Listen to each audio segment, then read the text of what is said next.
장관님, 야당의 일부 의원이 일본의 후쿠시마 오염수 방류를 막기 위해 국제해양법재판소에 잠정 조치 신청 및 제소를 해야 한다고 주장하고 있습니다. 알고 계시죠? 네, 그런 걸로 알고 있습니다. 그럼 지난 정부에서도 국제해양법재판소 제소를 검토했다는 사실을 알고 계십니까?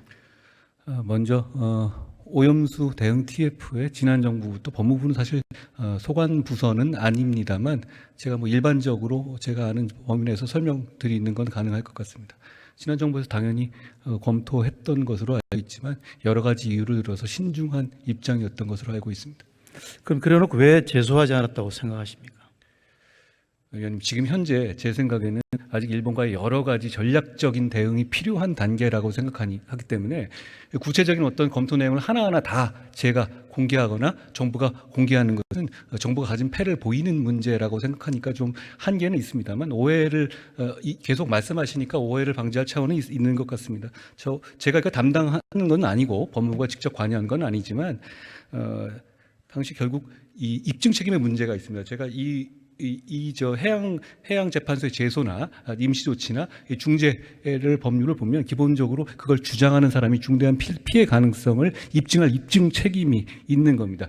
그 부분에 대해서 과학적인 입증 가능성이 있느냐에 대해서 문재인 정부 2018년 이래로 특히 2021년을 정점으로 해서 아주 깊은 검토를 했던 것으로 알고 있는데 여러 가지 상황들을 검토할 때 이걸 제소나 임시조치로 가는 것이 오히려 지금 이 정국에서 우리가 가지고 있는 입지라든가 전략적으로 불리한 점이 있다는 판단을 했던 것으로 보입니다.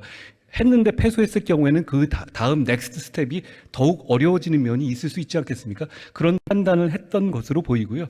그런 면에서 보면 제가 이걸 보면 올해 이제 5월 29일자에 경향신문 보도를 봐도 문재인 정부가 국제해양법 제소를 재판소 제소를 검토했다 접은 것은 사실이다 이렇게 팩트 체크를 하고 있거든요. 당시에 이제 이런 여러 가지 논의가 있었고 그런 식의 중요한 여러 가지 종합적인 검토를 하겠다는 기조는 문재인 정부나 저희 윤석열 정부나 동일하다고 생각합니다. 현재 우리 정부에서는 국제해양법재판소 제소 등 관련 검토를 한 적은 있습니까?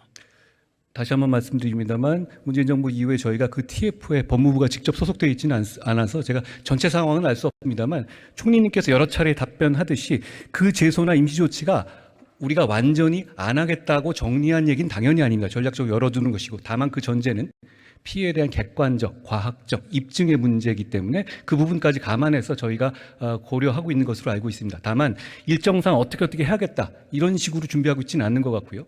제소를 한다면 그건 그냥 제소한다는 것에 의미를 둬서는 안 되고 이기는 것에 이길 가능성과 이겨야 하는 겁니다. 그런 부분에 대해서 정부가 TF를 중심으로 원보이스로 준비하고 있는 것으로 알고 있습니다. 법무부가 관여하고 있지는 않습니다. 네, 잘 알겠습니다. 들어가셔도 좋습니다.